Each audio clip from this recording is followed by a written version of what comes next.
25 ফেব্রুয়ারি 2009 পিলখানায় BDR দরবার হলে হাজির 2560 জন জওয়ান। সকাল 9টা 5 মিনিট দরবার হলে প্রবেশ করেন বিডিআরের ডিজি মেজর জেনারেল শাকিল সহ বিডিআরে কর্মরত সেনা কর্মকর্তারা। 9টা 30-এ ডিজি বক্তব্য শুরু করেন।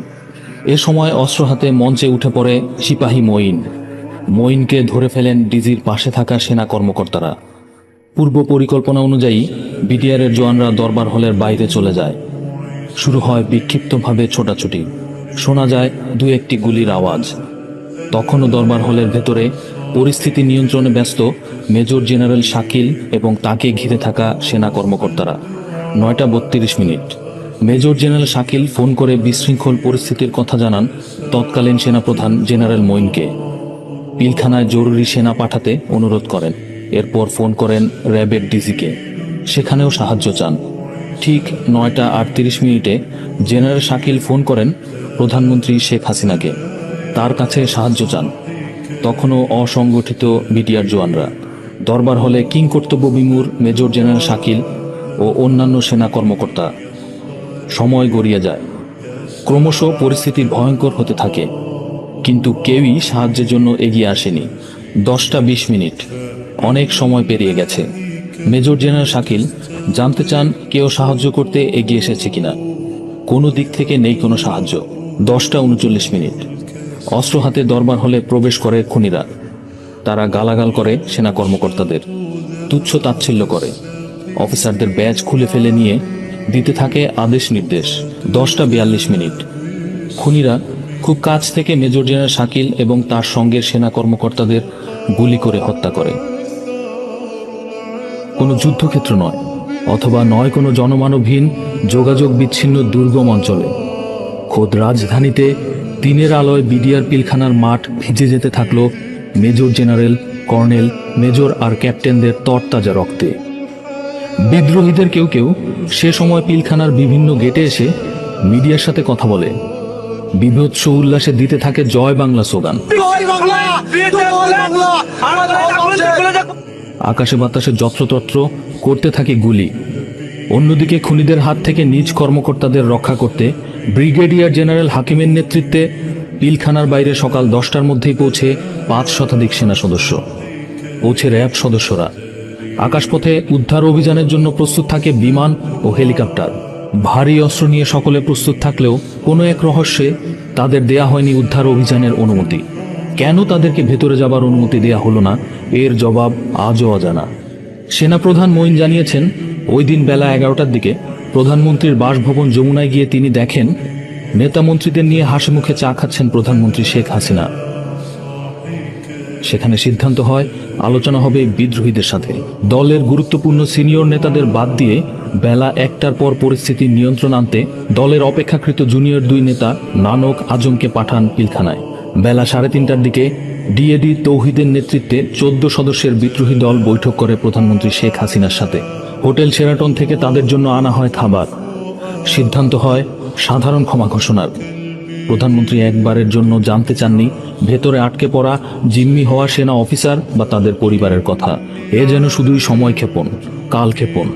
ধৈর্য এবং সময়ের প্রয়োজন, এই দুটোকে হাতে রেখেই কাজ করছে। রাতে পিলখানায় গিয়েছিলেন সেই সময়কার স্বরাষ্ট্রমন্ত্রী সাহরা খাতুন, আইন প্রতিমন্ত্রী অ্যাডভোকেট কামরুল ইসলাম এবং পুলিশের আইজি নূর মোহাম্মদ। তারা কিছু অস্ত্র নিয়ে ফেরত আসলেও পিলখানায় আটকে থাকা সেনা কর্মকর্তা এবং তাদের পরিবারের সদস্যদের উদ্ধার করেননি।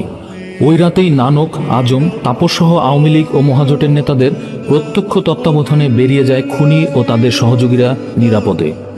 25 থেকে 26 ফেব্রুয়ারি এই 2 দিন পিলখানায় সেনা কর্মকর্তা নিধনের পর সব খুনি এবং তাদের সহযোগীরা পালিয়ে যায়। এরপরই দৃশ্যমান হতে থাকে সেনা কর্মকর্তাদের গণকবর। তাদের মরদেহ পড়ে থাকে নর্দমায়, ড্রেনে।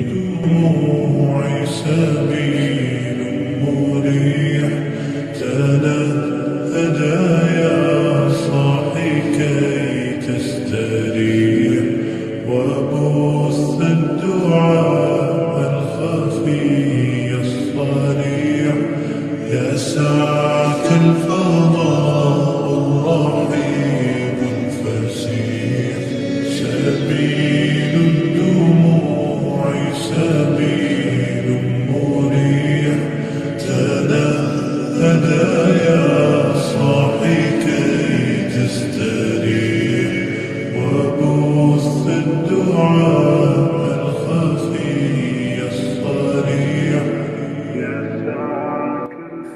এই বিভৎসতা যেন ৭১কেও হার মানায়। ৭১ সালে দীর্ঘ ৯ মাসের মুক্তিযুদ্ধে ৫১ বাংলাদেশের সেনা কর্মকর্তা শহীদ হয়েছিলেন। আর হাসিনা মঈনের সুপরিকল্পিত ষড়যন্ত্রে মাত্র ২ দিনে নিজ দেশের মাটিতে খুন হন সেনাবাহিনীর ৫৭ জন চৌকস কর্মকর্তা সহ ৭৪ ব্যক্তি। শোকে মুহ্যমান হয়ে পড়ে জাতি। তাদের শোকাহত পরিবারের কান্নায় ভারী হয়ে ওঠে বাংলাদেশের আকাশ বাতাস।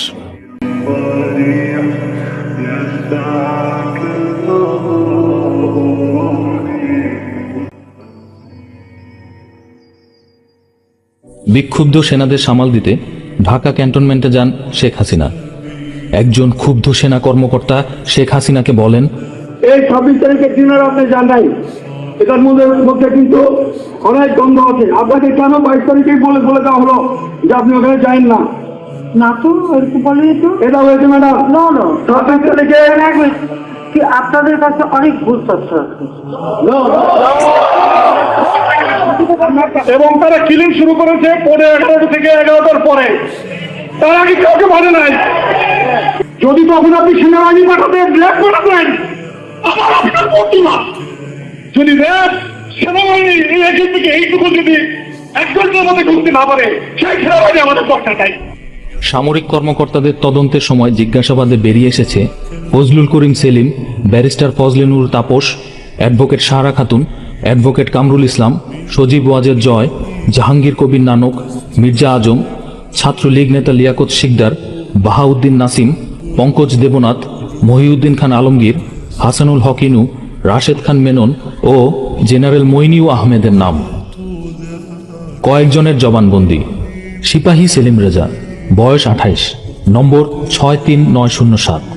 ২০০৯ সালের ৯ মার্চ সন্ধ্যা ৭:৩০টায় শুরু হওয়া এক জিজ্ঞাসাবাদে সে জানায়, শেখ সেলিম এবং তাপসের সঙ্গে তাদের নিয়মিত যোগাযোগ ছিল। তাপস অভয় দিয়ে বলে, সেনা কর্মকর্তা মেরে ফেললেও কোনো সমস্যা নেই। ৪৪ রাইফেল ব্যাটালিয়নের ডিএডি নাসিরউদ্দিন জানান, শেখ সেলিম এবং তাপসের কাছে গিয়েছিলাম। তারা বলেছে, আমরা জিম্মি টিম্মি যাই করি আমাদের মাফ করে দেবে। সিপাহী জিয়াউল হক, নম্বর 71318। জিয়াউল জানায়, সে এবং তাদের একজন ডিএডি সহ কমপক্ষে 10 জন সিপাহীর সঙ্গে হাসানুল হক ইনুর নিয়মিত যোগাযোগ ছিল। ইনু তাদেরকে প্রয়োজনে বিদেশ পাঠিয়ে দেওয়ার আশ্বাস দেয়।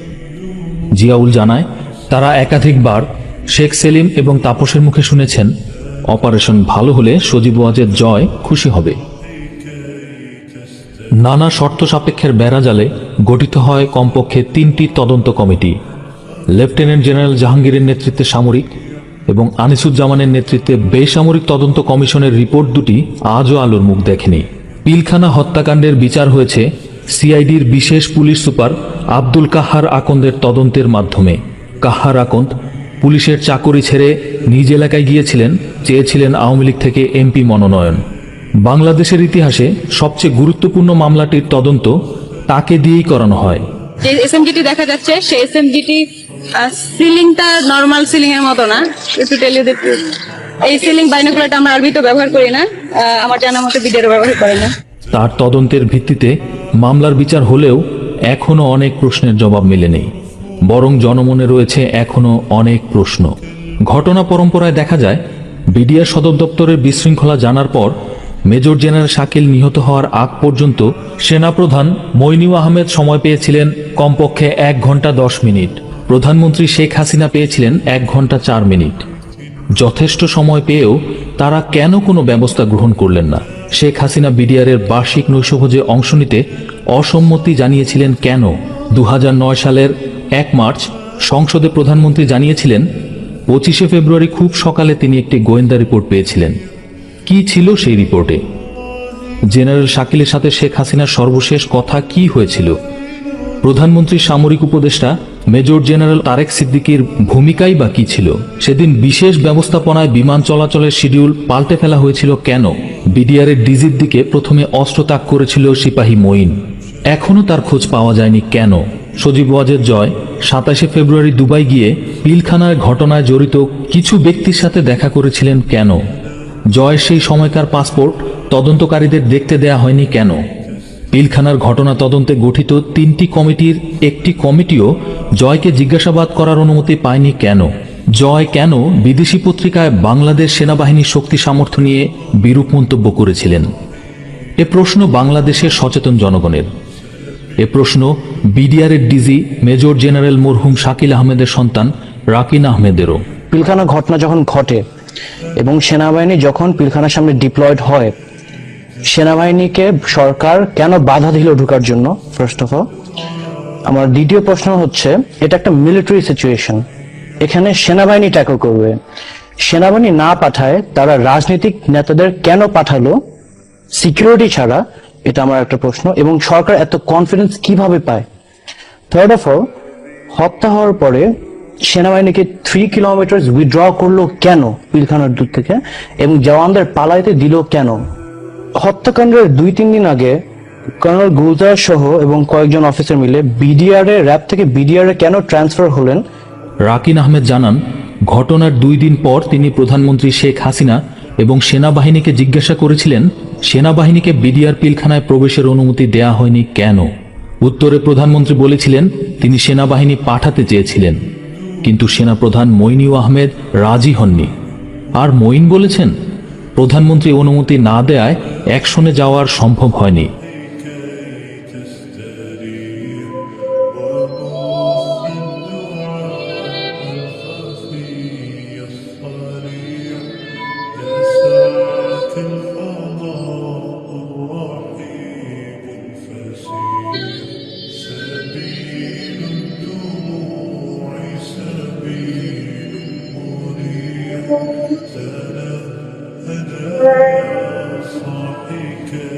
স্বজন হারানোদের আর্তনাদ কি এতটুকু নাড়া দিয়েছে বেঁচে থাকা সেনা কর্মকর্তাদের হৃদয়ে?